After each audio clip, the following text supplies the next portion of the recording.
What's up, my fellow Trashinators? I know I don't look the best, but you're still gonna get a new episode of good content.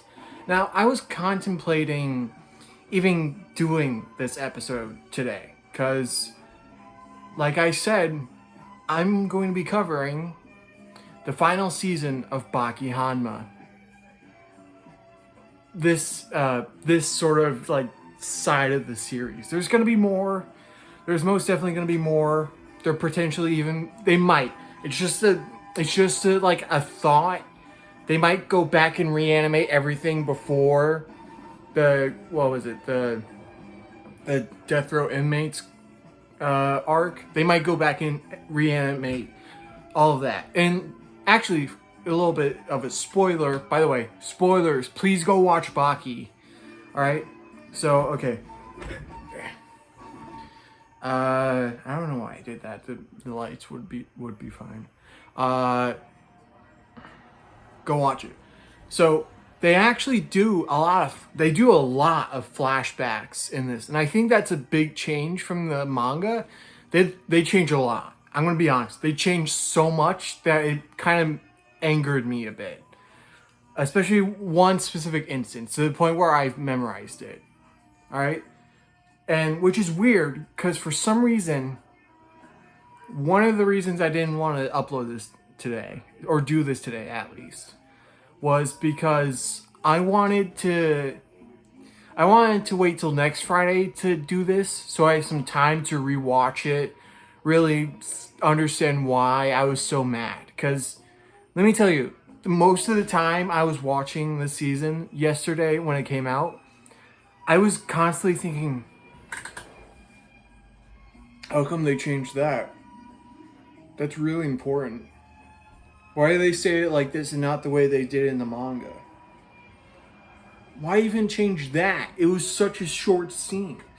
That was sort of my entire process of watching the season.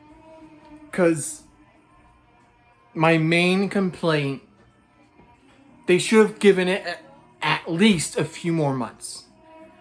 Because it's very clear that they rushed this season.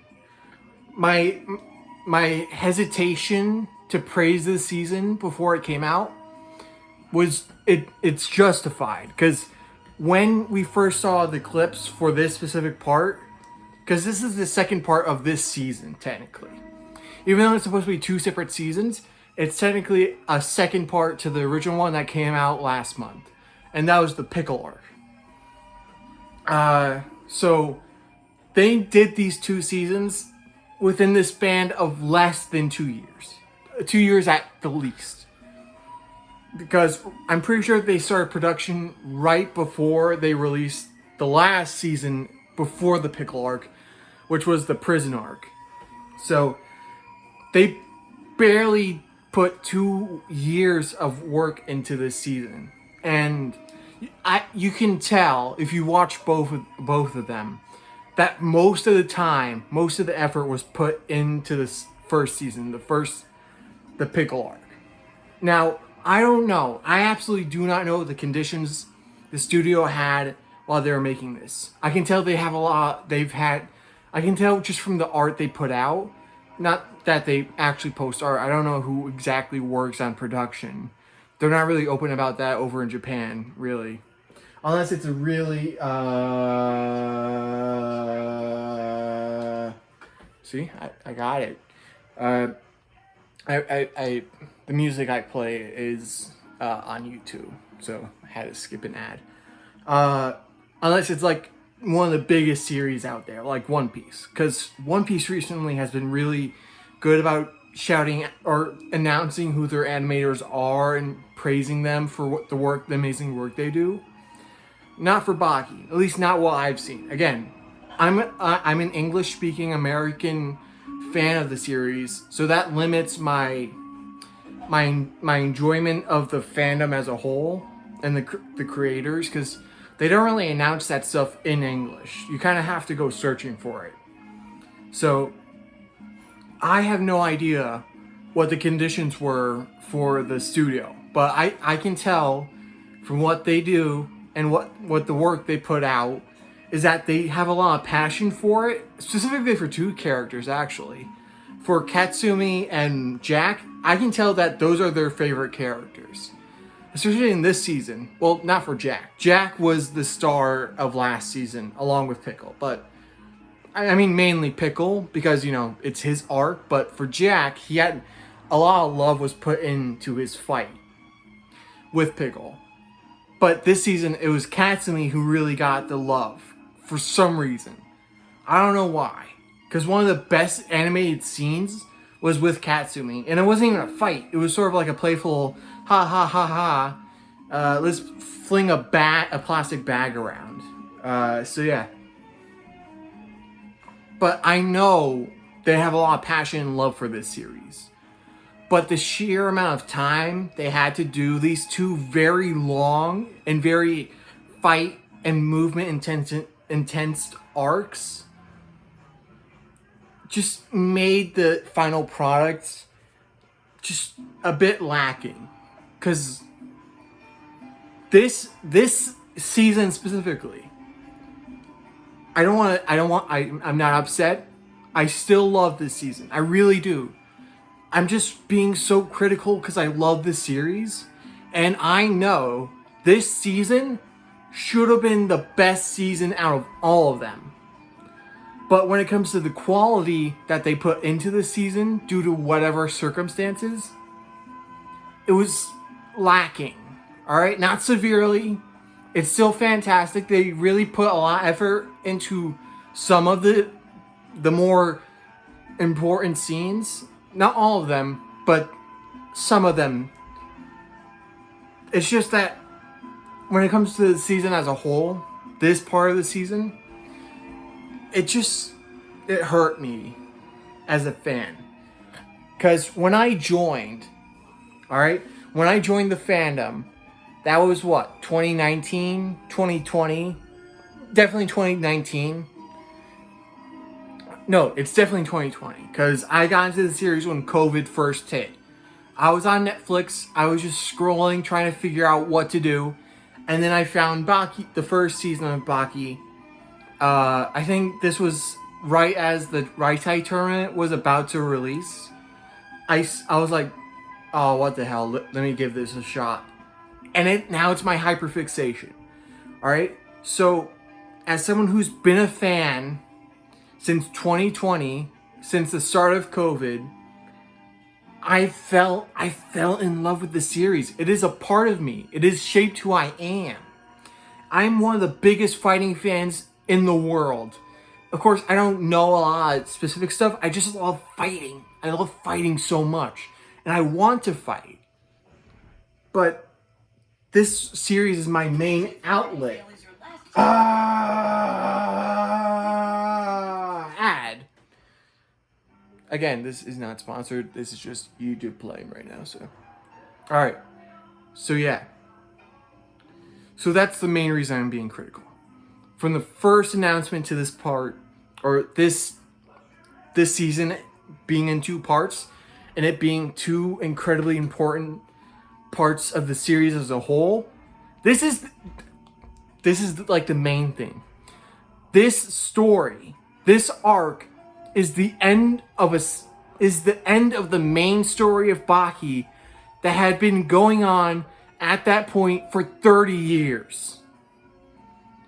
It has been going, well, actually no, it's, yeah, a little bit over than 20 years. Because at that point, this arc came out in 2013. Alright? That's when it was coming out. And the series started in 1990. This is the end of that story. Alright? This was supposed to be the final piece of that story. Baki is the son of the strongest thing on this planet. Alright? The strongest man. And he was born to be his toy, basically. And when he was 13, way too early into his development, he was pummeled basically to death. And his mother was killed trying to protect him. So at that point, he made it his goal to actually become strong enough to go into a fight with him, his father, and beat him so he'd stop being a dick or whatever. That's been the story for Baki.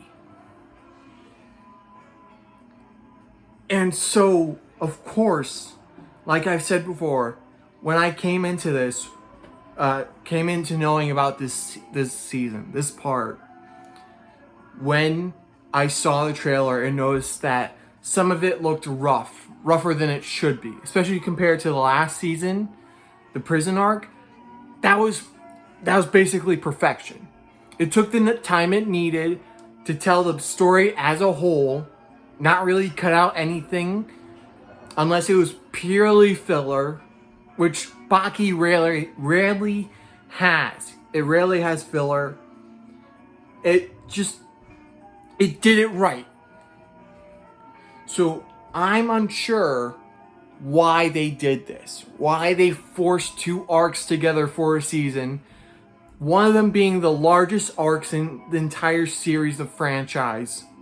Along with the finale of the story that had been going on for a couple decades.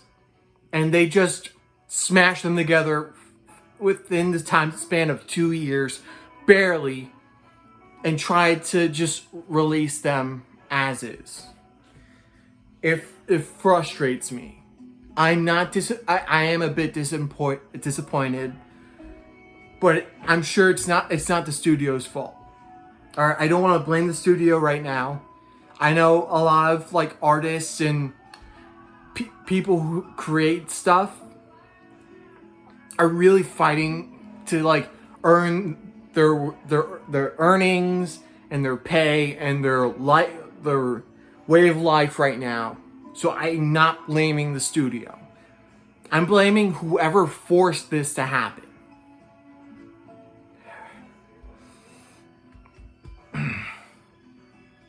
So yeah.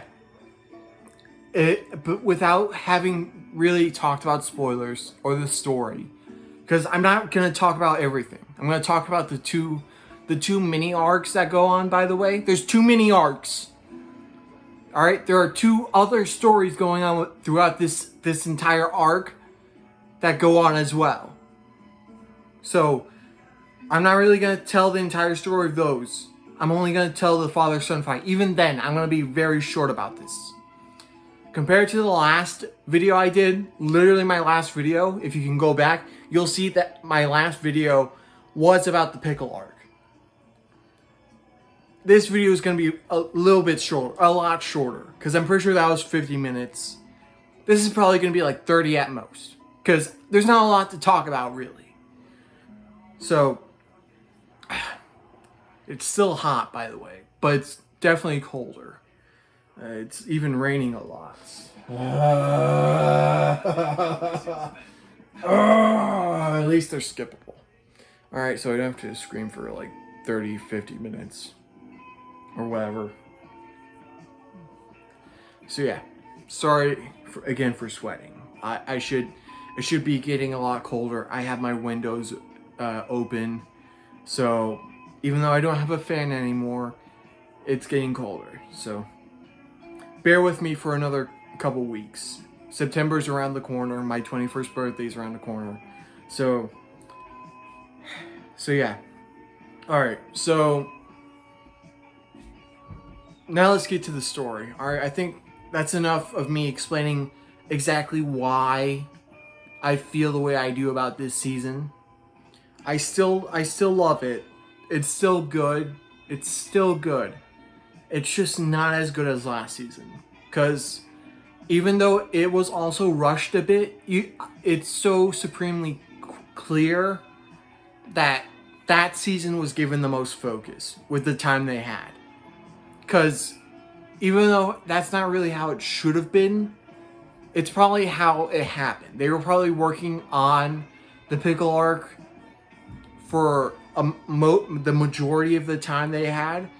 And it was probably thrust upon them like a few episodes in or whatever that, hey, you also have to do the father-son fight for some reason. So yeah, it's very clear the pickle arc had the most love and time and effort put into it.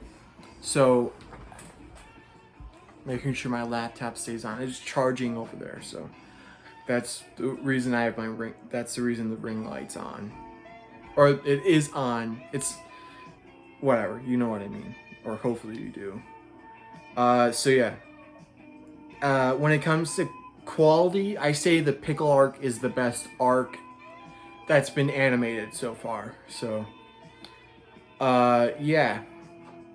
It's 11:30, by the way, right now. So, yeah. Okay, so now when it comes to the story, there are 3 arcs going on. One of them isn't even finished. It's the Retsu Boxer arc. They do adapt a lot of it, but the final fight they don't adapt. Or at least I think I remember the final fight he has as a boxer is not adapted. It's with Usain Bolt, by the way. Because apparently in this universe, just like Pickle being a prehistoric man that fought dinosaurs, Usain Bolt became a boxer in this universe, and he's the fastest boxer there is. Because he's really fast. Shout out to Usain Bolt, by the way. Really cool dude. Have not met him. I don't know why I'm talking like I met him. So yeah. The actual final scene we have, it's a mid-credit scene, basically, is Retsu talking about he's having the post-fight interview, where he didn't claim it. His promoter did. Kaiser is his name. He gave him the fight right as the fight had ended, and he gave Usain Bolt's champion belt to him. So yeah. Yeah, they didn't adapt it. I just remembered, because I remember in a video talking about Baki by the Eye Patch Wolf. Shout out to him. I'll actually put the video in the description, because that was also a major part of my love of the series, me getting into it. He had mentioned, he was talking about the art style, because the art style is weird, but there is genuine artistic skill put into it. There's a complete understanding of the arts, and he uses it and exaggerates it to a point of extreme. That's a deliberate choice. And he has only gotten better. Katsuki Itagaki, the creator of the series. You might also remember his name, because his daughter created Beastars. Shout out to Beastars, by the way. I forgot her first name, but it's right on the tip of my tongue. But I'm sure I'll remember it like 5 minutes from now and be like, oh, blah blah blah. So yeah. Anyway, shout out to Katsuki Itagaki. I have some thoughts about his recent work. I'm not going to talk about them right now because I don't think that's appropriate, especially after just praising him. So I think that's a video for another day, or might not even be it, because it's something I think is so personal to him that even if he does see it, I think it's something that shouldn't be said, actually. So, yeah. Anyway, so the story, we're talking about the Retsu Boxer arc. So, like in my last video, I had mentioned that Retsu was getting a focus at this point in the story. Oh my god!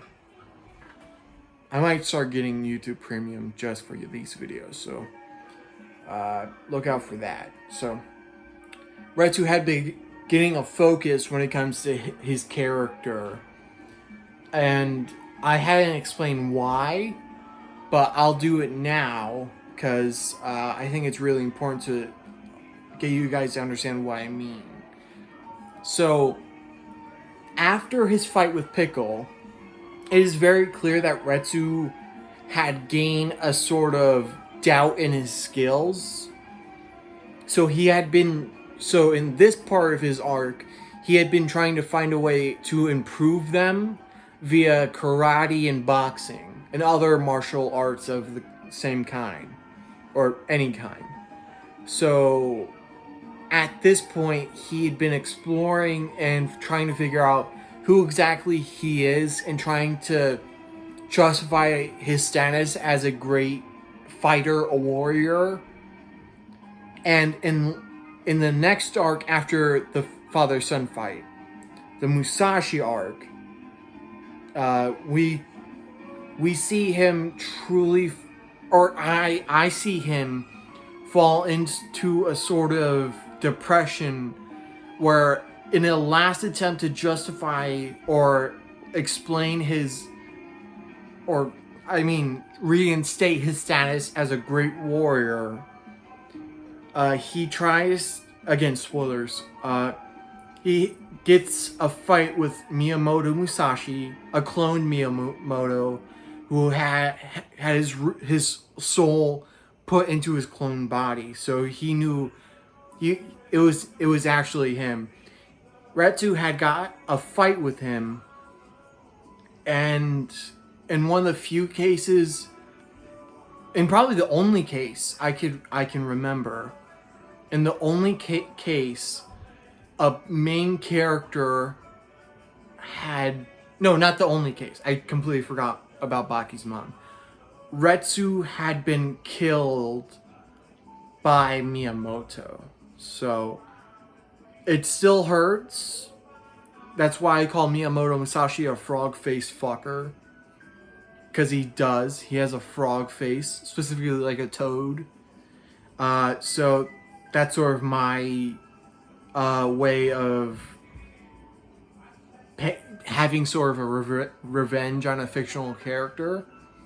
Because Retsu is one of the best people you'll meet. Or he is one of the best people you'll see in fiction, really. He is such a great person with also having the skills to kill most people. You know, especially in this series where where the strongest person on this earth who can kill anything is a true sadistic monster. Retsu is he's a shining beam of light that really, really helps out, especially with Baki and his journey to beat the strongest. He specifically saved, well, he didn't save him. He helped resuscitate Baki after he had been saved. Well, not really saved, more like just healed. He fully resuscitates Baki. So, yeah, that's sort of Retsu's arc in the series through the Pickle arc and the Musashi arc. That's his character arc. It's sort of there's my neighbor. Yep, he's a firefighter. He usually likes to do this. If it's not in the middle of the day, it's late at night. It's not because he's answering a fire call or whatever, an emergency call. It's just because he's going to work. Not like that, but like going to the station. So that's a little fun fact about me. I have to deal with that most nights because I'm one of the few people who are always up at this time. So yeah, that was sort of Retsu's arc. It's more of a character focus. There wasn't even a name. I just kind of screamed because I wanted to. So yeah, that was sort of one of the two mini arcs in this season. The other one is Chiba Chiharu, one of the more normal fighters, like when it comes to power level. He is ordered by his boss, because he's a Yakuza like his boss, Hanayama. Again, a character I still kin. If you don't know what that means I relate to his character. He's very clearly autistic. I feel like, I hope that's not controversial in this fandom. He's definitely autistic. Like, 100%. So, yeah. So, Hanayama orders, he doesn't say anything else. He doesn't, like, put money into it. He just says, I want you to fight Baki Hanma. like, honestly, I'm surprised. That was really good. Because even though Hanayama was like, what, 18, 19 at this point, he's voiced by a grown man. Because I had recently looked up, like, the voice actors before I saw this season, so I don't know who voices Yuichiro. We'll get to that. Hanayama was voiced by, like, a dude in his 50s, in his 60s even, so, yeah. That's very surprising. So, Hanayama orders Shiba Chiharu to fight Baki. And that's it. He fights Baki, and Baki... This is basically just the excuse to show off Baki's new technique. Excuse me. The cockroach dash. Where it's like a whole plot point since the beginning of the series. Imagination is one of the most powerful trainings you can do. Like, it's based around shadow boxing, and they take it far beyond that, to the point where just imagining really hard of, like, a dinosaur will bring that dinosaur into the visual spectrum. So, Baki imagines his body, his muscles are turned into liquid, like everything of him turns into a liquid, then it vaporizes, and then he goes straight, like, at the point of him going, he goes immediately into his fastest point of exertion. So there's no speed up. It's just... So yeah. That's basically the only point of this mini arc. So, yeah. And then we get to the father-son fight.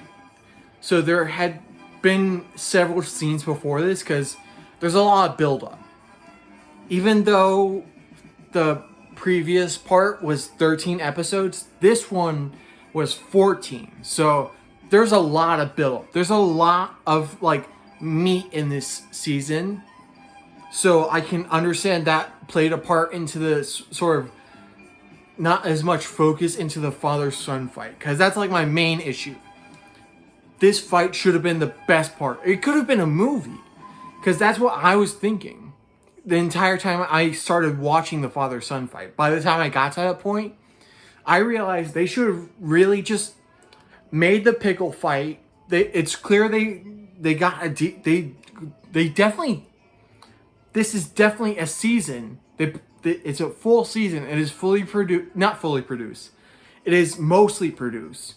They could have postponed releasing this and made it into, like, an 1.5-hour movie. Just this fight. Have the Boxer and the Shiba Chiharu arcs be this second part. Release it as, like, even a separate series. As, like, a mini series to really promote this movie and release it sometime next year. Or... No, it's just, I'm pretty sure it's just America having strikes at the moment. So, I had alluded to that earlier, but again, I still stand with the strikes. Everyone deserves the money they're earned. I think it's controversial, but it shouldn't be. So yeah. Anyway, so yeah, that's what I would have done, because they definitely did put in the effort they needed to. Well, not. They did. They worked incredibly hard on the season again. I had a whole rant about it earlier, so... Yeah. So, anyway, so yeah. There was quite a few scenes before leading up to this that, of course, it can't just happen. They had to build up to it, because this is, like I said, a couple decade-long arc that was going to be finished.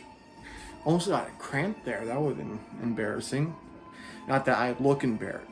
I mean, I do look embarrassing right now. I do look rather gross. But it's sort of the equivalent exchange when it comes to being a large person in the remnants of summer. Because we're getting into autumn now. I got a pumpkin candle because we're getting into autumn. There's stuff showing up in stores. So yeah. Anyway, there was build up. We saw several scenes where world leaders were meeting up. Yujiro even kind of just crashed one and like, stay out of my family affair or die. So yeah, that was basically what happened before the meetup. Because Baki specifically, he wanted to meet Yujiro to have a family meal.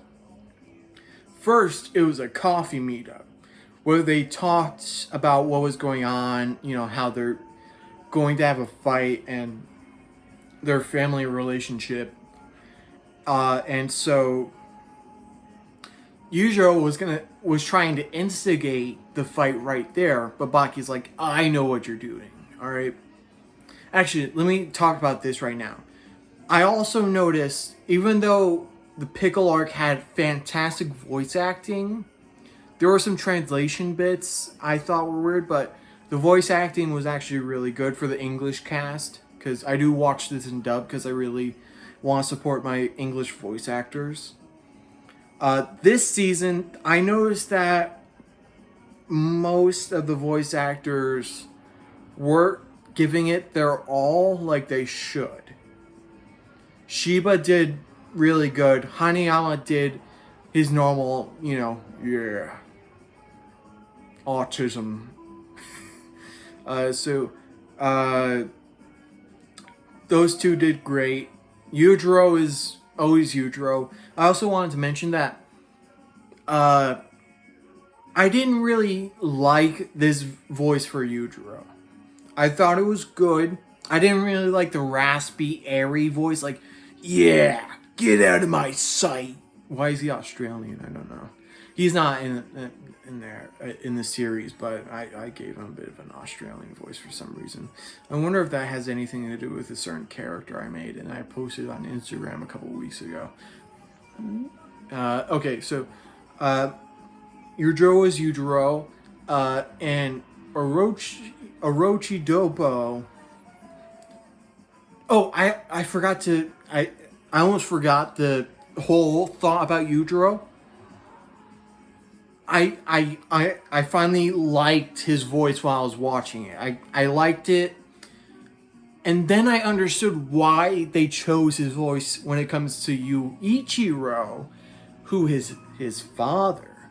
Because we finally got to see him in animation and we got to see him talk.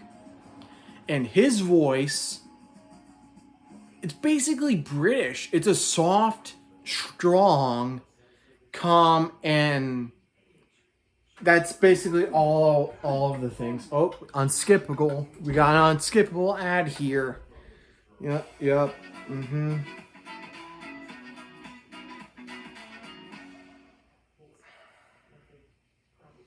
I'm definitely getting premium after this. Anyway, so Yuichiro's voice was the complete opposite, besides the strong presence he had.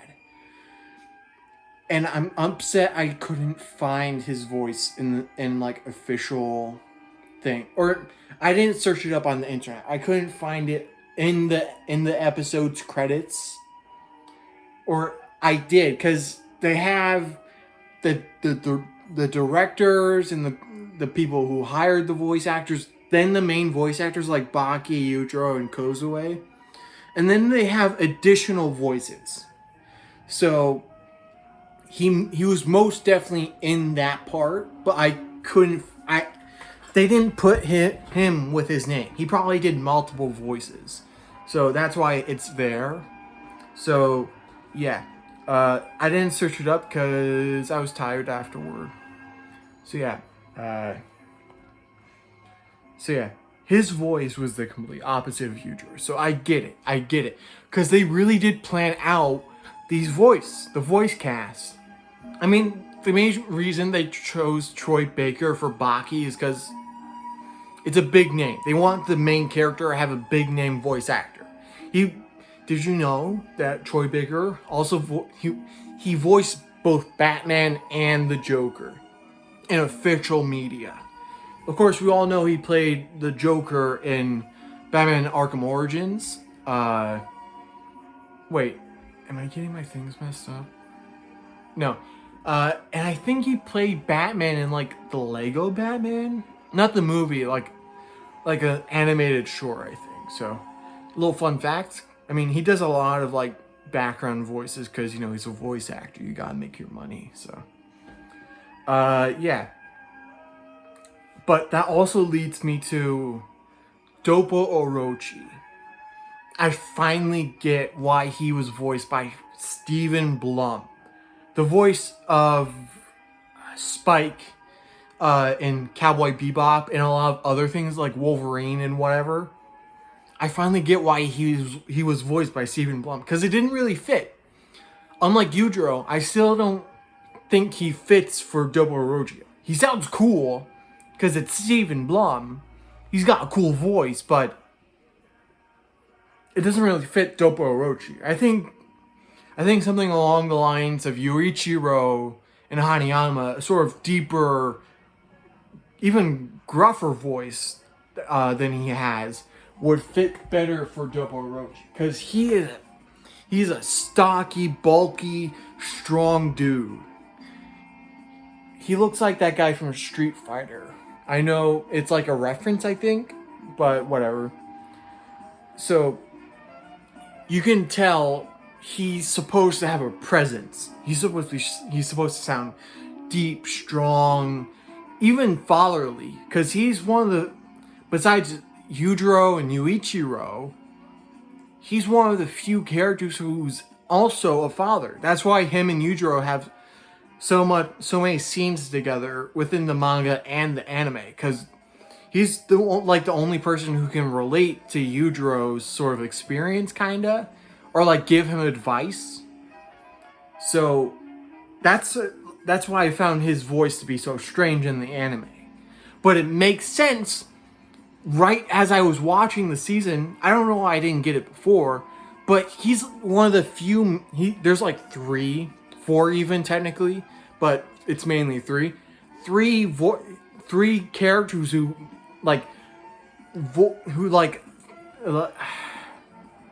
narrate the fight as a. He's especially like the main fighter narrator. He's the one who's like, yeah, they already fought. You just guys couldn't see it, but he's just saying it in his head so other people don't feel stupid. So yeah, I get it now. I get why he was voiced by Stephen Blum, even though he doesn't talk much because they removed a lot from the fight.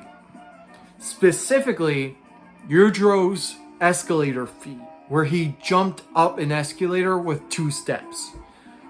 1 on the escalator and 2 right at the top. So, yeah, that was the main one I was upset about because it's really cool. I would have loved to see that been animated. So, yes. Anyway, so.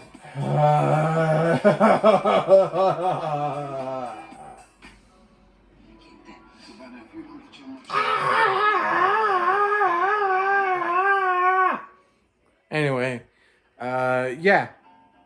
So yeah, there's not much else I can say when it comes to this story, because besides the build-up, it's just Baki and Yujiro fighting after they've had a meal. Because it went from a coffee meetup to Baki making Yujiro dinner at his house, and then Yujiro invited Baki to dinner at a hotel, a very expensive hotel. And then the fight starts because Baki asked Yujiro why he killed his mom. So yeah, and then the fight happens. It's really cool stuff. It's not as well animated as I'd like, but it's still fantastic. I still love it. I'm glad everyone else likes it. I haven't got a huge consensus, but excuse me. But yeah, it's good. That's basically it. I've said everything I've wanted to say. I didn't think I'd get this far, because when I was considering whether or not to do this, I was considering not doing this because I didn't really want to. I didn't feel good. I went out to go find the studio series Nightbird, because as you can tell, I finally watched Transformers Rise of the Beast. And I like it. I like it a lot. I especially like the character, specifically Nightbird. Because a little fun story, I didn't get why everyone liked her before I watched this. I was like, yeah, she looks cool, but I don't really get it. But then I got it. She's so hot. She's so hot, man. It's like that one TikTok audio where the guy's like screaming like, "She's so hot. She's so hot." That's the entire time she was on screen. I was thinking that audio over and over again. So I tried to find her because I thought I saw her at Walmart before, but she wasn't there today. So when I got home, I pre-ordered her on Hasbro Plus. So it says by November 1st, but she can come earlier than that because I know that that's a thing with Hasbro Plus. It'll often come earlier than you think, unless you're like in a weird place. Then it'll come a lot after than you think. Luckily, I'm in America, so they kind of focus in America because that's when it was first released. It was only America, so yeah, I'm gonna get her, and I'm happy. So yeah, so with that, I was kind of let down. So I was kind of tired, and I have work tomorrow. So yeah, those were like the main reasons. But I'm glad I did this. I'm glad to get my thoughts out there. I said everything I wanted to say, or at least I think I did. I'll have to tell you guys next week when I tell you about Transformers Rise of the Beast, because that's what I'm going to do. I'm so excited to tell you guys what I think about this movie. So I'm going to save it for then. Thank you guys so much for watching. I'm so glad you've been here with me, and I'll see you guys next Friday. Bye!